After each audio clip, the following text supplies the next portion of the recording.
The story begins. I didn't know my liver was crying for help until it was almost too late. Let me tell you something, young one. When you pass the age of 60, people start telling you everything you're feeling is just part of getting old. You're tired? Of course, they say. You're not 20 anymore. You lose your appetite. That's what happens when the years catch up with you. You forget things or sleep poorly. Don't worry, it's normal. But I'm here to tell you, not everything is normal. Some things are your body waving little red flags quietly without shouting. Mine started with tiredness. Nothing dramatic, just tired.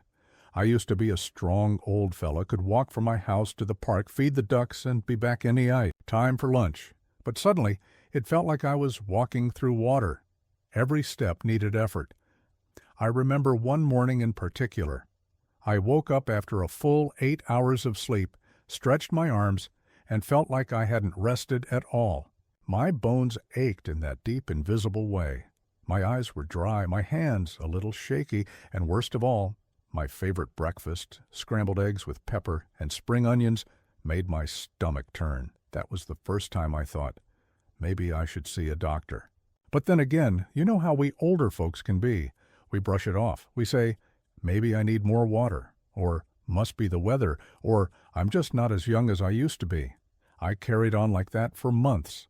Tired, eating less, sleeping more but waking up more exhausted. Sometimes I felt itchy too, not on the surface, but deeper, like something inside was irritated. At night, the itching would wake me up, arms, legs, back. Still, I didn't go to the clinic. Why? Maybe it was pride, maybe fear, maybe I just didn't want to know. But then one afternoon, I remember it clearly, I was washing my face in the mirror, and I paused. My eyes looked different. There was a yellow tint, like old newspaper. I turned on all the lights, leaned in closer, even got my reading glasses. It wasn't in my head. My eyes were yellow, and that, my friend, was the beginning of a hard lesson. You see, the liver is a silent worker. It doesn't throb like a toothache or cough like a sick lung. It doesn't cramp like a bad stomach. It just goes about its business. Cleaning your blood, filtering toxins, helping digest food, breaking down medicine, storing nutrients. It works day and night. And it doesn't complain until it's struggling. And by the time it complains, well, sometimes it's late. I went to the doctor the next week. Blood tests, ultrasound. Questions I couldn't answer. Do you drink? Not really. Do you take a lot of medication? Well, I've got my blood pressure pills and a little something for sleep. Have you had hepatitis before? No, nothing like that. But the tests told a different story. My liver enzymes were elevated. My bilirubin was high. I had early signs of fibrosis, a fancy word meaning the liver was hardening, scarring, getting stiff instead of soft and supple. The doctor said, "You're lucky we caught this now." Lucky. That's what he said. And it hit me like a punch in the chest. So I started learning about the liver, about its signs, its warnings, its way of speaking without words. I thought back to those nights when my skin felt itchy, those mornings when I couldn't finish breakfast, those bruises on my arms that appeared out of nowhere. They weren't coincidences. They weren't aging. They were my liver talking to me, and I wasn't listening. That's why I'm here telling you this story. Not to scare you, no, but so you don't ignore the whispers the way I did. Because when the liver goes quiet, when it gives up, it doesn't give second chances easily. I changed after that visit, changed how I ate, what I drank, how I rested. But most importantly, I changed how I paid attention. No more brushing things off. No more, it's just old age. I learned to listen, really listen, to my own body. In the chapters ahead, I'll tell you about the 5 signs that I now know were warning bells from my liver. I'll tell you how they showed up in me, in friends I've known, in neighbors who didn't make it. And I'll tell you what you can do if those signs show up in you or in someone you love. Because after 60, every little ache and scratch can mean something. And trust me, the liver's voice is quiet. But if you hear it in time, you can still turn things around. So sit back, brew a warm cup of ginger tea.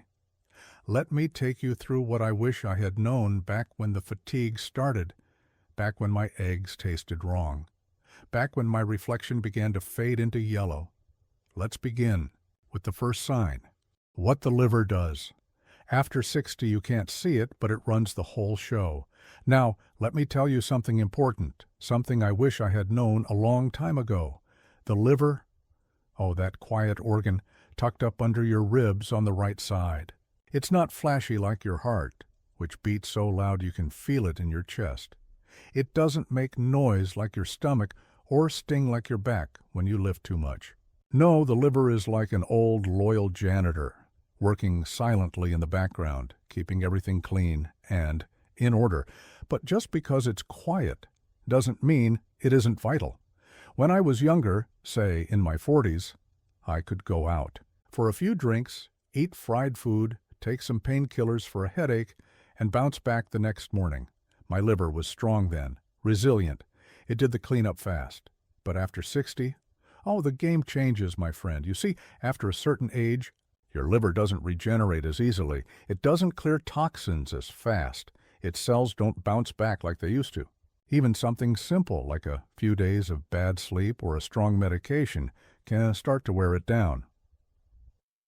Let me break it down for you in plain talk. Here are 5 key jobs your liver does for you every day, and why they matter even more after 60. It filters your blood. Everything you eat, drink, swallow, or inject eventually passes through your liver. It's like the bouncer at the door, deciding what gets in and what gets kicked out. It processes your medications, blood pressure pills, diabetes medicine, cholesterol tablets. They all go through your liver. If the liver is weak, the drugs can either build up in your system or not work properly at all. It makes bile. That yellow-green stuff that helps. You digest fat. Without enough bile, you'll feel bloated, heavy, and constipated. Trust me, I've been there. It stores nutrients, your vitamins A, D, E, and K, your iron, your sugar reserves. If your liver is off, your body may be starved even when your belly is full. It helps your blood clot. This is the one nobody tells you about. But I found out the hard way when I bruised like a peach, and my dentist said my gums bled too easily. It's the liver that helps your blood know when to stop flowing. Now, what happens when the liver is tired? Overworked or slowly breaking down? At first, not much. That's the trap. You don't feel a thing. No pain, no burning. Just a little tired, maybe a little puffy, then maybe a bit itchy. Then you start skipping meals, not because you want to, but because food just doesn't feel right anymore. That's how it works, slowly, quietly, until one day you wake up and your eyes are yellow, your skin feels wrong, and suddenly your doctor says, you've got signs of liver damage. That's what happened to me. Now, let's talk about why the liver struggles more after 60, slower regeneration. When you're young, your liver can bounce back like a miracle. Cut it, poison it, starve it, it'll rebuild. But after 60, the rebuilding slows.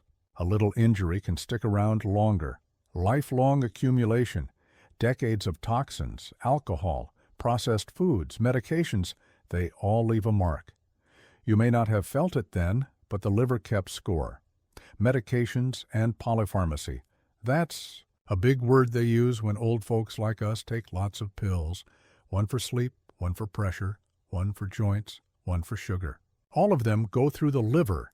Each one puts more work on its shoulders, less blood flow. Our circulation declines with age, and the liver, like any other organ, needs blood. Less oxygen, less repair. Dietary changes. We tend to eat less or sometimes worse as we age. Many seniors skip meals, overeat processed stuff, or rely on sugary snacks. All this affects liver performance. I once asked my doctor, why does the liver fail so quietly? He said something I'll never forget. Because it doesn't want to bother you until it's dying. Isn't that something? The liver works itself to death trying not to disturb you. That's why we can't wait for pain to appear. With liver trouble, pain usually comes last, after the damage is done. What we need to do is watch for signs, the small, quiet ones, like a detective, looking for clues before the crime happens. That's how we stay ahead. That's how we take care of this faithful organ before it gives out. So let's make a deal, you and I. From now on, you'll listen more closely to your own body. When something feels off, you'll ask, could it be my liver? You won't just write it off as old age, because I've been down that road, the road of excuses. And believe me, the turnaround is harder the farther down you go. In the next chapter, I'll take you into the first real sign that your liver might be in trouble, fatigue, that strange exhaustion that sleep doesn't fix. You'll learn what it feels like, how to spot it, and what it means, because recognizing that one symptom might just save your liver and maybe even your life. Sign number 1, constant, unexplained fatigue. I was sleeping more, but still tired. That wasn't normal. Let me tell you about a strange kind of tiredness, one that doesn't go away with rest. This isn't the kind of tired you get after gardening too long or chasing your grandkids around the living room. No, this is something deeper, heavier. It feels like your very bones are worn out, like your body's trying to push through mud and your mind is stuck behind foggy glass. I first noticed it when I stopped finishing my morning walks. I used to do 3 full laps around the lake. I'd feed the ducks, say hello to Mrs. Nguyen on the bench, and still have energy to climb the hill home. But one day, halfway around the lake, I just stopped.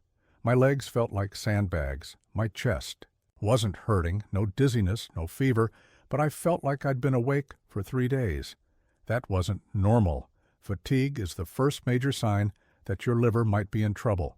Not just any fatigue, but the kind that creeps up slowly and stays with you, even after you've slept well and eaten decently. Why does this happen?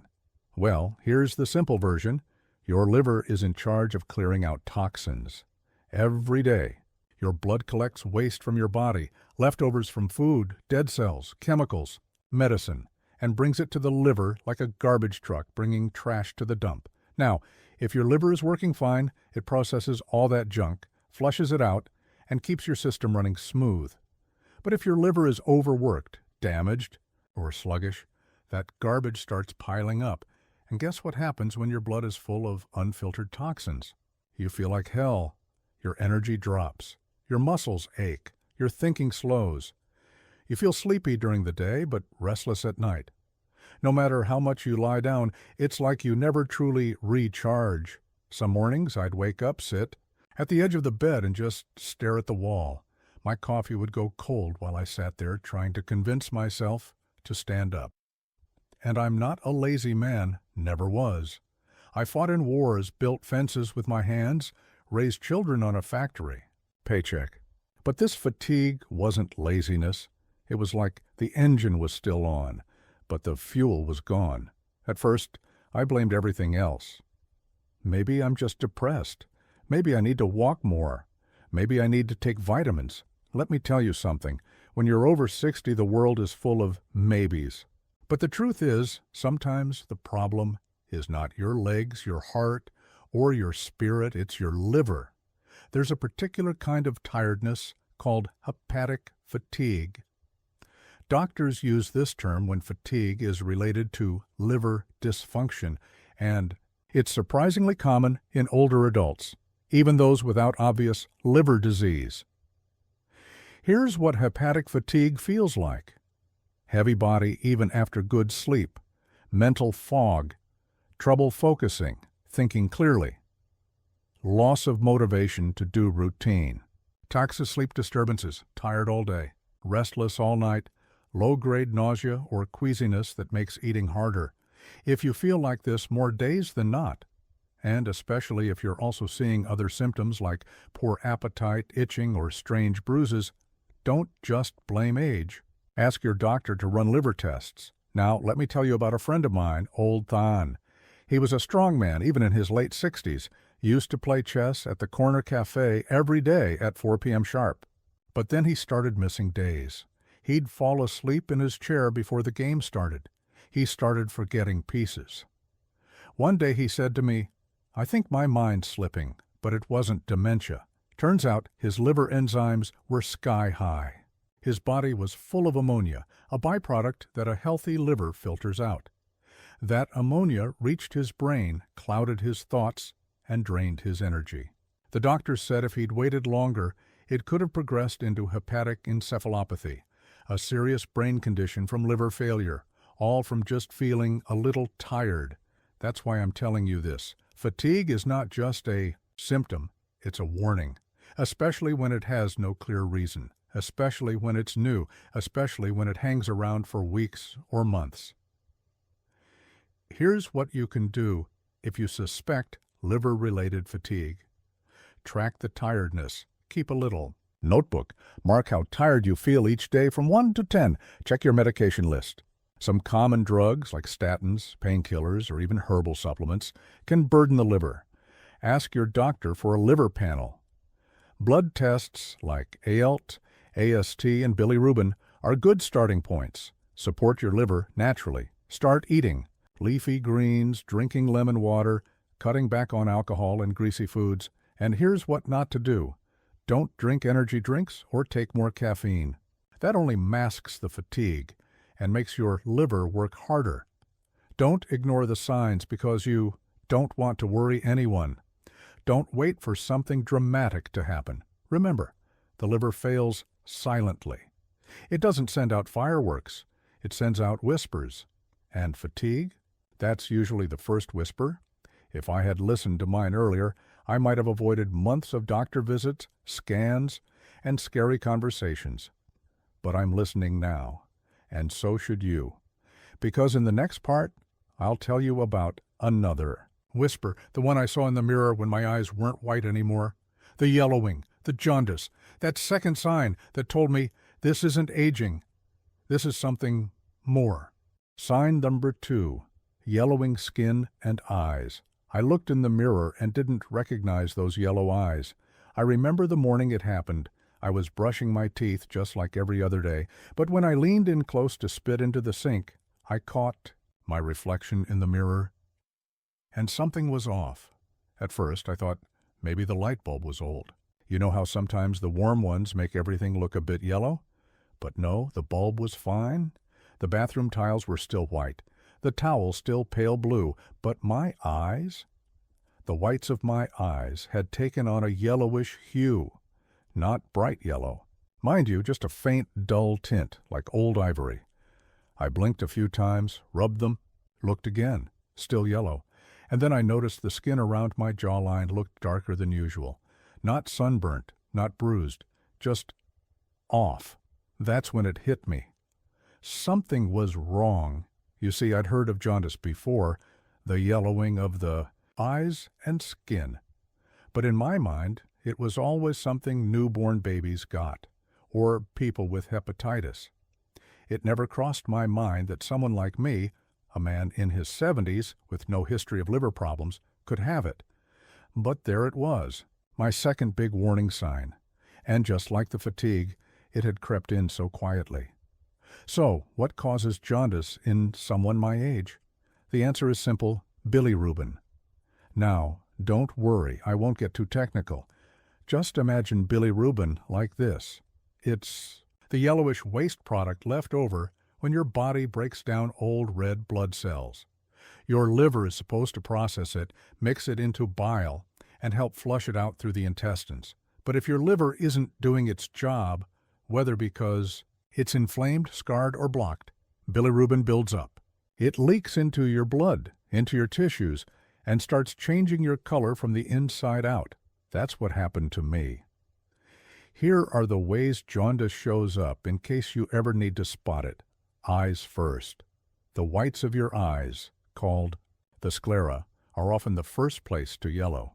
They're thinner than skin, so the bilirubin shows through quickly. Skin second.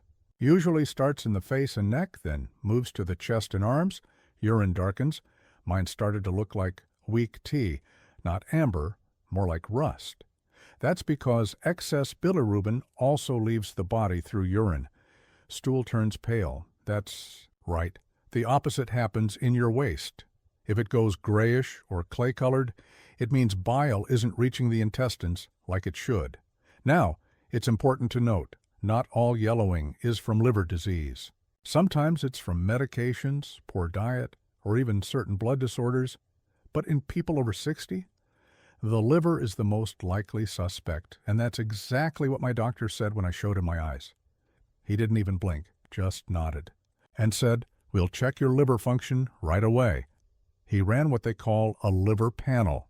It's a simple blood test that checks levels of ALT, AST, ALP, GGT, and of course bilirubin. Mine was high. Too high. And it lined up perfectly with what I was seeing in the mirror. He said, "Your liver isn't processing waste properly. It's probably inflamed, maybe scarred." I sat there quiet. And then I asked something strange. "Why didn't it hurt?" He gave me a half smile. "Because the liver doesn't feel pain. Not until it's swollen or stretched beyond its limits. And even then, it doesn't always send the signals you expect. That's the trick, you see. We older folks are trained to respond to pain. Bad knee, we limp. Sore shoulder, we rest.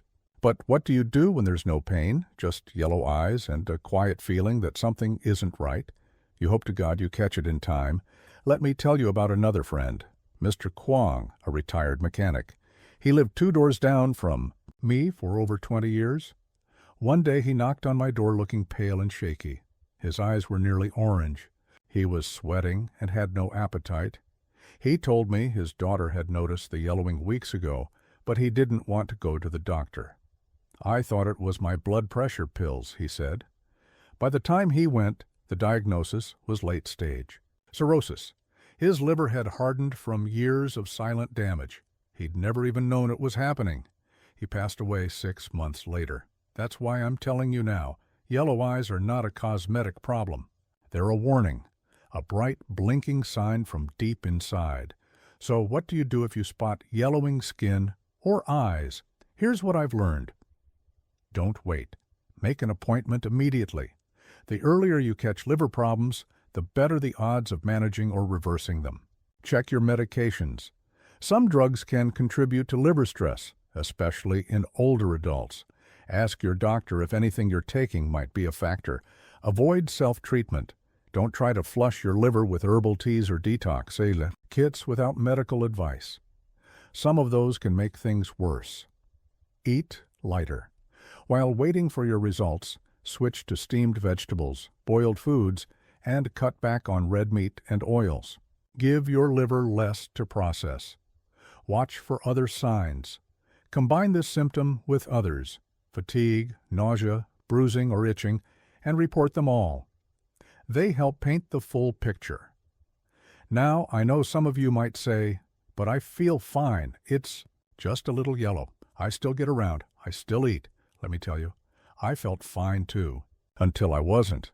Don't let feeling fine today make you ignore something that might cost you tomorrow. Yellowing eyes were my second sign, and they came after months of fatigue. 2 warnings, both ignored at first, but not anymore. In the next part, I'll tell you about the third sign that people dismiss even more. Itching, strange, persistent, and sometimes maddening. Not on the skin, but underneath it. I thought I had dry skin. I thought it was the laundry soap. I was wrong, because my liver wasn't just tired. It was overloaded, and it was trying, once again, to get my attention. Sign number 3, itchy skin and strange rashes. It wasn't mosquito bites. It was my liver trying to scream. Now, this one might surprise you. I'd been dealing with the fatigue. I'd seen my eyes turning yellow, but even then, I still didn't connect all the dots, not until the itching started. And, oh, what a strange, persistent kind of itching it was, not the normal kind, like a bug bite or dry winter skin. No, this was deeper. Sometimes it felt like it came from inside the skin, like a whispering little fire under the surface. Other times it would travel. My arm itched one night, then my back the next. I tried changing soaps, switched to baby detergent, bought new bed sheets. Nothing worked. One night around 2 a.m., I was up scratching my legs with the back of a hairbrush. The skin was red, not from a rash, but from me trying to stop the invisible itch. My daughter said, "Dad, you're making it worse." But I couldn't stop. And that, my friend, is when I started reading. Turns out itching, especially without a rash, can be one of the earliest signs that your liver is under stress. Let's talk about why. Remember in the last chapter I told you about bilirubin? Well, when your liver isn't doing its job properly, not only does that waste build up in your blood and eyes, it also shows up in your skin. But the real culprit here is bile salts. When your liver can't push bile into your digestive tract like it's supposed to, that bile leaks into the bloodstream. These tiny salts float around your body, irritating nerve endings in your skin.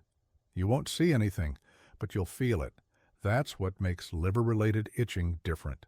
No hives, no welts, just this maddening, crawling sensation that wakes you up in the middle of the night. For me, it always got worse in the evenings, and especially on my hands, arms, and lower legs, sometimes even my scalp. Now here's the tricky part. When you tell people you're itchy, they assume allergies. So did I. I tried switching lotions, going fragrance-free, taking antihistamines, drinking more water. Nothing helped. That's because the problem wasn't on the skin, it was underneath, coming from inside the blood, from a liver that was waving a red flag. Let me share a story. There was an old friend at my church, Mrs. Lan, a graceful woman in her late 70s. One day she whispered to me after service, "Do you ever get itchy for no reason, like something's crawling under your skin?" I nodded. She said, "They told me it's in my head, but I can't sleep from it." A few weeks later, she was diagnosed with primary biliary cholangitis, a fancy term for when the bile ducts inside the liver get scarred and blocked. That was causing her itching. By the time she got the right diagnosis, her liver function was already reduced. That's how often this symptom gets missed. Here are a few clues that the itching might be coming from your liver. It's worse at night. Liver function naturally slows when you rest, so bile builds up more. There's no visible rash. The skin may be red from scratching, but you won't see bumps or insect bites. It moves around. It's not limited to one spot. It might travel. From your arms to your back or legs, it doesn't respond to creams or allergy pills because the problem is internal, not external. It comes with other liver symptoms, like fatigue, yellowing eyes, or digestive issues. So what can you do about it? Here's what I learned the hard way. See a doctor. The first step should always be blood work. Ask for a liver panel and bile acid levels. That will show whether your liver is struggling to move bile properly. Avoid scratching. I know, it's hard. But scratching damages the skin and can lead to infections. Use a cold compress or gently pat the area. I started putting a wet cloth in the fridge and applying it when the itch got bad. Choose gentle soaps. Even if the cause is internal, irritated skin can still make the itching worse. I switched to oatmeal-based soap and wore loose cotton clothing. Watch your meds. Some over-the-counter drugs and supplements can increase liver stress. Avoid things like acetaminophen unless prescribed, and don't mix too many medications. Try bile support after speaking. With my doctor, I started taking a supplement with milk thistle and phosphatidylcholine to support bile flow. Always ask your doctor first, but these can sometimes help reduce buildup. But the most important thing I did, I stopped ignoring it. You see, once you hit 60 or 70, you've earned the right to rest. But you haven't earned the right to ignore what your body is telling you, especially when your skin starts whispering at night. For me, that itching was the third warning. And I thank God I listened.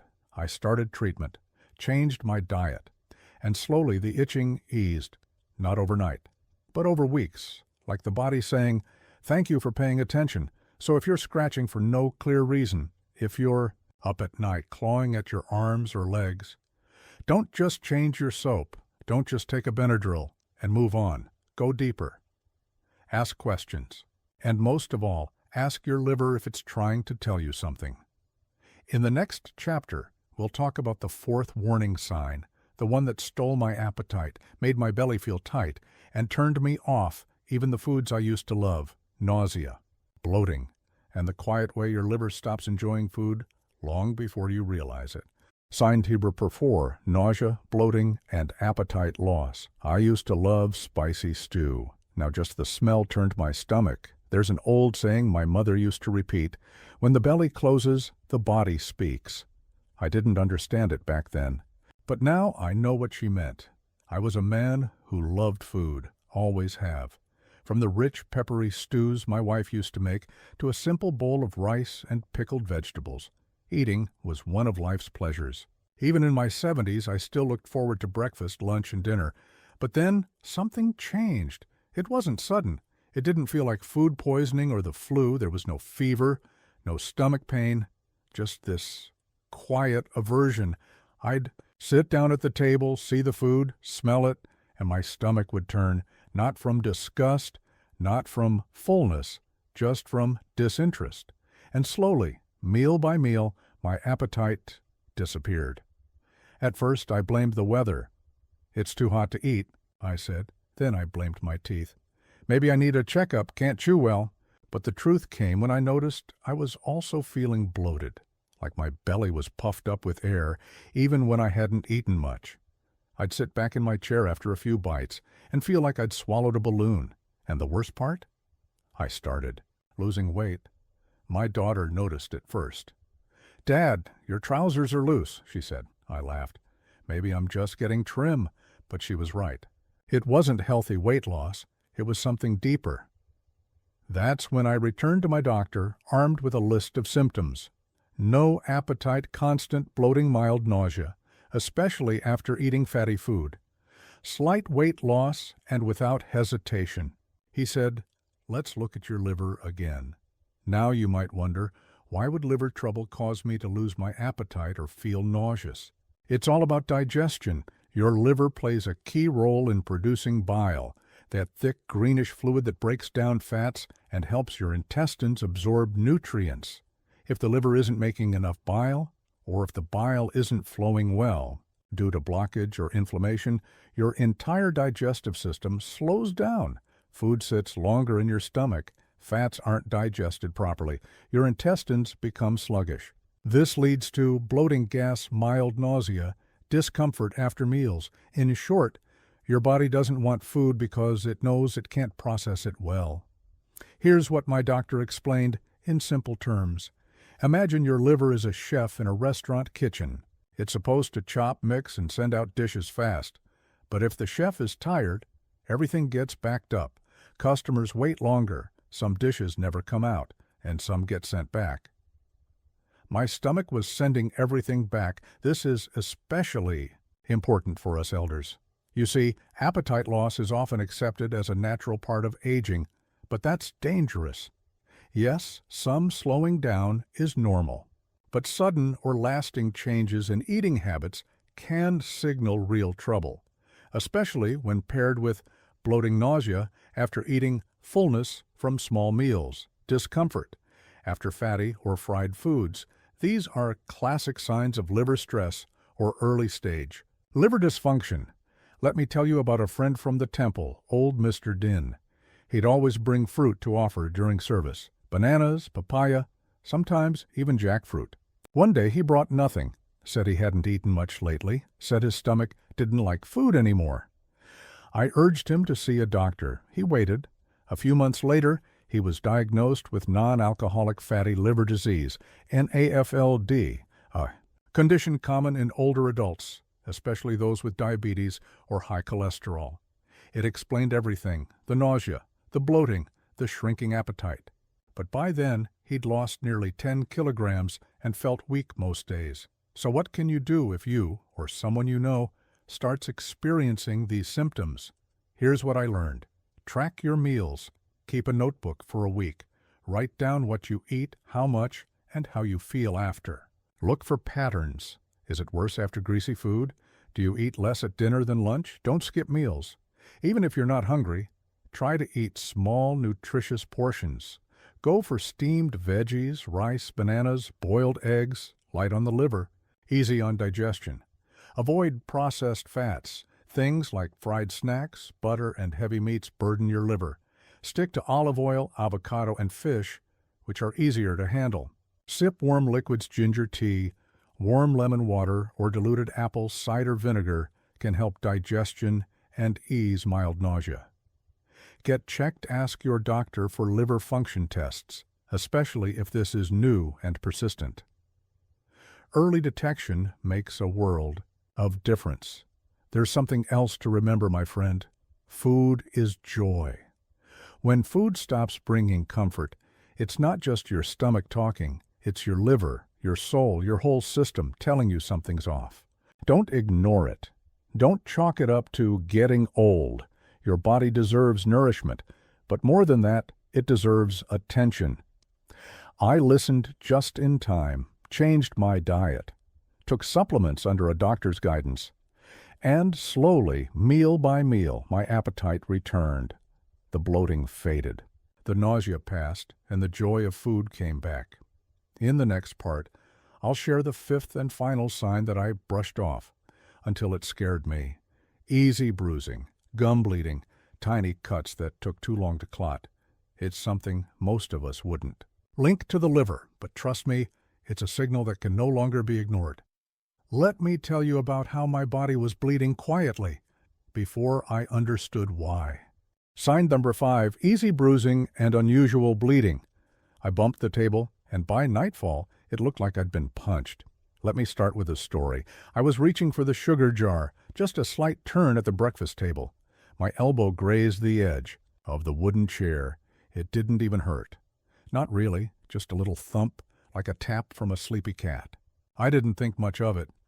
Later that evening, while changing into my pajamas, I noticed a large purple bruise blooming on my forearm.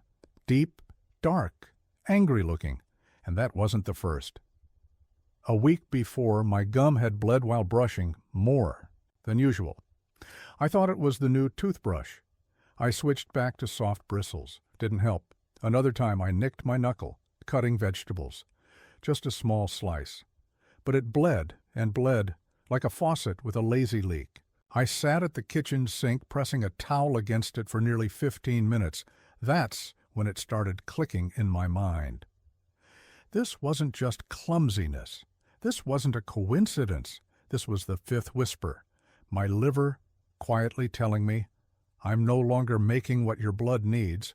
Now, you might be wondering, what does the liver have to do with bruises or bleeding? The answer is simple. But most of us never learn it. Your liver doesn't just clean your blood, it creates the things your blood needs to work properly, especially clotting factors. These are proteins that help your blood seal up when you get a cut, stop bleeding when a capillary breaks, and heal bruises after a bump. They're like emergency repairmen for your circulatory system. And guess who's the factory that makes them? That's right, your liver. When the liver starts failing, whether slowly through fibrosis or inflammation, its ability to produce those clotting factors drops. That leads to frequent bruising from light contact, bleeding gums, even from gentle brushing, nosebleeds with no obvious cause, prolonged bleeding from small cuts or wounds, red or purple dots under the skin, called petechiae. All of these are signals that your blood isn't clotting the way it should. And if it's not clotting well, it's often the liver that's to blame. I asked my doctor about the bruise. He didn't even need to look twice. He just nodded and said, "You're not clotting well. Let's test your INR and platelets." Now I'm no doctor, but I learned this much. INR, International Normalized Ratio, measures how long your blood takes to clot. A healthy liver keeps it in a safe range. If it's too high, that means clotting is too slow. My INR was elevated. My platelets were a bit low, and my prothrombin time, another clotting measure, was on the border, another quiet confirmation that my liver wasn't keeping up. Let me tell you about my old friend Bao, a gentleman. Used to fix clocks for a living. His hands were steady even in his 80s. One day he showed me his arms, covered in bruises. "I don't remember getting these," he said. "They just show up." Later that month, he went in for a routine. Dental cleaning. His gums wouldn't stop bleeding. They had to postpone the cleaning and send him for tests. Liver cirrhosis. He'd never drunk a drop of alcohol, never had hepatitis. But years of fatty food, over-the-counter pain pills, and stress had worn his liver down silently. So here's what you should watch for. Bruises with no memory of impact, cuts that bleed longer than usual, bleeding gums or nose without trauma, tiny red dots on the skin, especially on legs or arms, dark-colored bruises that spread quickly. Don't wait for a serious bleed or a major injury to reveal the truth. Because once your liver stops producing those clotting factors, it doesn't shout. It just lets your blood spill a little longer. Here's what you can do if this happens. Ask for a coagulation panel. It's a blood test that checks how well your blood is clotting, includes INR, PT, and PTT. Combine this with liver function tests to see the whole picture. Look at your medication list. Blood, thinners, aspirin, NSAIDs, like ibuprofen, and even some supplements can affect clotting. Discuss them with your doctor. Eat liver-friendly foods rich in vitamin K leafy greens like spinach, kale, and broccoli. Support natural clotting and overall liver health. Avoid high-impact activities until you know what's going on. Try to avoid bumping into things or engaging in anything that might cause a fall or cut. Stay hydrated and nourished. Poor liver function often comes with malnutrition. Make sure you're eating enough protein and getting your vitamins, even in small portions. And don't do what I did. Don't write it off as old skin. Don't say, "Oh, I just bruise easily now." Because when your blood is slow to clot, it's often not your blood's fault. It's your liver's. Looking back, those bruises were my fifth and final warning before I took my condition seriously.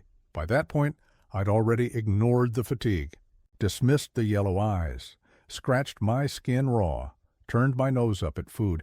But the bruises, the blood, that woke me up. And I hope, if any of these signs sound familiar to you, that it wakes you up too. In the next section, I'll tell you how I finally accepted the truth and what happened when I realized I had brushed off all 5 signs: the hospital visit, the moment of clarity, and the long, slow walk toward healing before it was too late. I ignored the signs until I couldn't anymore. I thought I was fine, until I wasn't. Sometimes we don't change until the body gives us no choice.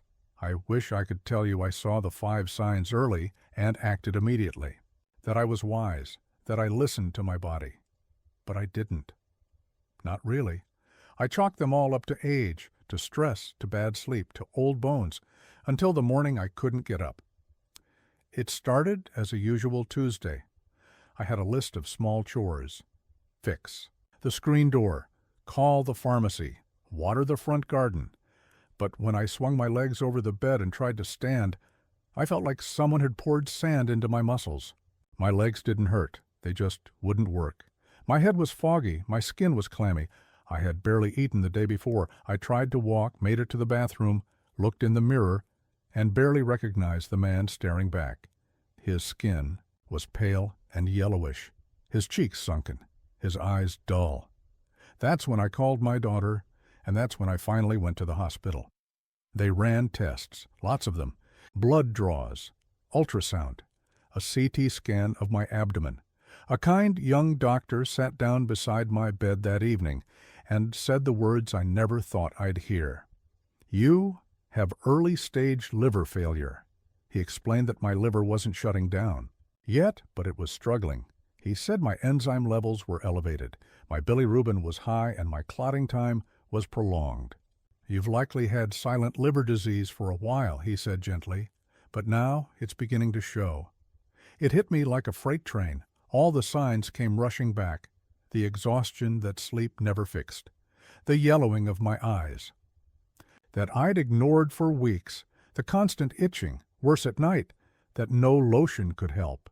The bloating, the loss of appetite, the weight I was so proud to lose, the bruises that spread like spilled ink from the lightest bump. Each one was a whisper, and I had ignored every single one. I lay in that hospital bed that night and thought about all the things I still wanted to do. Simple things. Go for another walk around the lake. Visit my sister in Da Nang. Teach my grandson how to play checkers. Eat a bowl of my favorite pho without feeling sick. The liver isn't something you think about until you have to. Here's what they did for me. Put me on a special liver-safe diet, low in fat, no processed foods. Adjusted my medications, removing anything harsh on the liver. Gave me vitamin K to support clotting. Started me on milk thistle extract and monitored my enzyme levels closely. Made me drink more water than I thought humanly possible. And perhaps, most importantly, they gave me hope. The doctor said, "Your liver can still bounce back if you help it." The thing about the liver is, it's one of the few organs that can heal itself, even if it's been hurt, even if it's been inflamed or scarred, but it needs help. And it needs time. So I changed everything.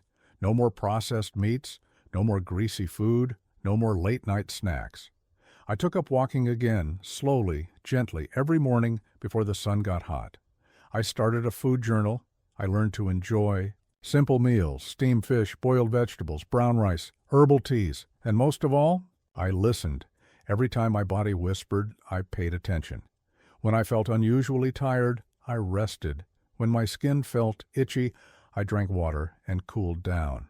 When my appetite dipped, I didn't force food, but I nourished gently. Healing hasn't been fast. It's been slow. Some days are better than others. But now I can say something I couldn't say back then. I'm no longer ignoring the signs. To anyone reading this now, if you're over 60 and you've noticed just one of these signs, let alone 2 or more, don't wait. Don't tell yourself it's nothing. Don't assume it's just aging. Don't wait for the hospital bed. Let my mistake be your lesson. Because the liver will forgive a lot, but only if you catch it in time. In the next section, I'll walk you through exactly what I did next, from the tests I requested to the foods I began eating, the habits I broke, and the routines I followed, to give my liver a chance to recover, because recognizing the problem is only step 1. Helping your liver heal is the real journey. What to do when you suspect liver trouble. It's not too late if you act now. So I'd been warned: fatigue, yellow eyes, itching, no appetite, bleeding. The signs were all there, and I had ignored them until they finally caught up with me. But the good news? It wasn't too late. When the doctors told me my liver was failing, they also told me something else. If you take care of it now, your liver might still recover. That one sentence changed everything. I used to think healing came from a single pill. You go to the doctor, they hand you something, and boom, fixed. But the liver doesn't work like that. There's no magic tablet. The liver is like an old friend, loyal, hardworking, quiet. But if you push it too long, it breaks down, and rebuilding that trust takes time. It's slow, but it's possible, and that's what I set out to do. Step 1. Get the right test, see if you suspect liver trouble. Or if you've seen even one of the 5 signs I've shared, start by asking your doctor for specific liver function tests. Here's what I learned to ask for. Basic liver panel ALT, alanine aminotransferase, tells if there's liver inflammation. AST, aspartate aminotransferase, works with ALT-ALP, alkaline phosphatase, indicates bile flow issues. GGT, gamma-glutamyl transferase, also tied to bile movement. Bilirubin, the yellow pigment that builds up in the blood when the liver isn't clearing it. Albumin and total protein show how well your liver is making essential proteins. Coagulation test INR, PT, prothrombin time. Measures how long your blood takes to clot. If this is high, your liver might not be producing enough clotting factors. Imaging and ultrasound can show if your liver's enlarged, fatty, or scarred. Sometimes they also do a fibroscan to measure liver stiffness. Step 2. Adjust what you eat. After my diagnosis, the first thing they changed was my diet. Not just what I ate, but how I approached eating. Here's the diet I followed. Foods that help the liver: leafy greens, kale, spinach, mustard greens, rich in antioxidants and fiber. Beets and carrots support bile production and detox. Apples contain pectin, helping clear toxins from the digestive tract. Turmeric, a natural anti-inflammatory for the liver. Garlic helps activate liver enzymes that flush out toxins. Lemons stimulate liver function and bile flow. Oats, full of beta-glucan, good for fat metabolism. Foods I cut out completely: fried food, red meat, except on rare occasions, sugar and sweets, alcohol, even just a little, canned food and preservatives, over-processed snacks like chips, crackers, cookies. My rule became, if my liver didn't make it and my grandmother wouldn't recognize it, I won't eat it. Step 3. Review all medications and supplements. You'd be surprised how many common medications are hard on the liver. I brought a full list of my pills to the doctor, including my blood pressure pills, a sleeping aid. I took sometimes over-the-counter pain relievers, an herbal gout remedy I'd used for years. Turns out, some of them, especially acetaminophen, paracetamol, and ibuprofen, can strain the liver, particularly in older adults.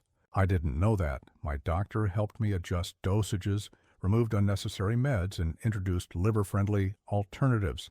I also stopped taking any supplement unless my doctor approved it. Some detox products are, ironically, toxic to the liver. Step 4. Start simple daily habits. This is where healing really started, not in pills or hospitals, but in my home every day. My morning routine: warm lemon water. I drank a glass on an empty stomach every morning. Gentle stretching helped get blood flowing to the liver area. Small breakfast, usually oats, banana, and a boiled egg. Herbal tea, dandelion, root or milk thistle tea with honey. Movement. I started walking 20 minutes a day just around the garden or block. No heavy lifting, just steady motion. Exercise helps your body metabolize fat and reduces inflammation in the liver. Hydration. I carried a glass water bottle and made sure to drink at least 1.5 liters daily. Dehydration makes everything worse, especially bile flow. Step 5. Manage stress. One thing they didn't talk much about at the hospital, but that I've learned, is how stress affects the liver. Too much stress increases cortisol, which over time leads to inflammation and slows down digestion and detoxification. So I made peace with the past, let go of old anger, took up deep breathing, even if just 5 minutes a day. Sat in the sunlight with no phone, no TV, no noise, just me and the birds. Sometimes healing is as much emotional as it is physical. I know this sounds like a lot, and maybe at first it is, but I'll tell you this. Every day I followed these steps, I felt a little stronger, a little clearer, a little more like myself again. So if you suspect something's wrong, if your body is giving you those quiet warnings, fatigue, yellowing skin, itching, bloating, bleeding, please don't wait for the 6th sign. Start here. Start small, but start now. In the final chapter, I'll share my parting message, a reflection not just on liver health, but on what it means to truly listen to your body, to age with intention, and to live wisely, even when the body begins to whisper. Because the liver doesn't speak loudly, but when you learn to hear it, you learn to live again. Final words: listen to what your body is telling you. The liver doesn't talk, but it leaves signs everywhere. I've told you a long story, haven't I? It began with a tired old man who thought aging was the answer to everything. Why was I exhausted? Just getting old. Why did food taste strange? Probably nothing. Why was I bruising so easily, scratching my arms at night, seeing yellow in the mirror? Excuses. That's what I gave myself, but now I know better. Now I know what my liver was trying to say. Let's take a moment to walk through the 5 signs one last time so you remember them, not just in your head, but in your bones, in your habits, in how you care for yourself or the people you love. Sign number 1, constant fatigue. Not tired from doing too much, tired from nothing, like your body's running on fumes, a heaviness that doesn't lift after sleep, a weariness that makes joy harder to feel. Sign number 2, yellowing skin and eyes. The whites of your eyes aren't white anymore. Your skin has a strange, dull tone. People may say you look tired or a little sick. That's bilirubin talking, sneaking into your bloodstream. Sign number 3, itchy skin, especially at night, not from dryness, not from allergy, a kind of crawling, prickling, invisible itch deep under the skin. No rash, just a need to scratch that keeps you awake. Sign number 4, loss of appetite, bloating, and nausea. Your belly feels full after a few bites. Food makes you uncomfortable. You avoid eating, not because you want to, but because something inside you says no. Sign number 5, easy bruising and unusual bleeding, black and blue spots from the lightest tap. Gums that bleed after brushing, cuts that take too long to stop. A body that's quietly struggling to clot because the factory for clotting is failing. These signs are not random. They're not just age. They're warnings. And if you listen to them, really listen, you can change the story. That's what I did. Now, after months of recovery, care, and attention, I'm not the same man I was when this began. I'm thinner, slower, but also somehow stronger, because strength doesn't come from lifting heavy things. It comes from knowing when to stop, when to ask for help, when to listen to the quiet inside you, and the liver. It speaks in the quietest of ways. I meet a lot of people at the temple, at the market, even on the hospital bench. Some of them are old like me, some are still in their 50s. They all ask me the same question: what should I do to live longer? And I always say the same thing: don't aim to live longer, aim to live wiser. Long life means nothing if you're not aware. If you sleepwalk through your days, if you ignore your body's cries and brush aside its warnings. But a wise life? That's something worth chasing. Wisdom means knowing when to act, when to rest, when to heal, and when to stop pretending that everything's fine just because it doesn't hurt. If you're listening to this, whether you're 60, 70, or even 35, take these 5 signs seriously. Share them with your spouse, your siblings, your parents, your friends. Post them on the fridge. Tattoo them in your memory. Because your liver doesn't scream until it's too late, but it whispers. And if you learn to hear it, you give yourself a second chance. I'm still on my journey. I take my walks. I eat my greens. I make tea in the morning and sit quietly with it, just breathing. And every so often I place my hand over my right rib cage, close my eyes and whisper, "Thank you," to my liver, to my body, to the part of me that kept fighting, even when I didn't know how to help. So if you've made it this far in my story, let me say one last thing, one old man to another human being. Don't wait for the crash. Listen for the hum, and take care of what you cannot see before it's too late to save it. That's my story. May yours be full of listening, healing, and grace. Now go take care of that beautiful, quiet, hard-working liver of yours. It's done enough for you. Time to return the favor.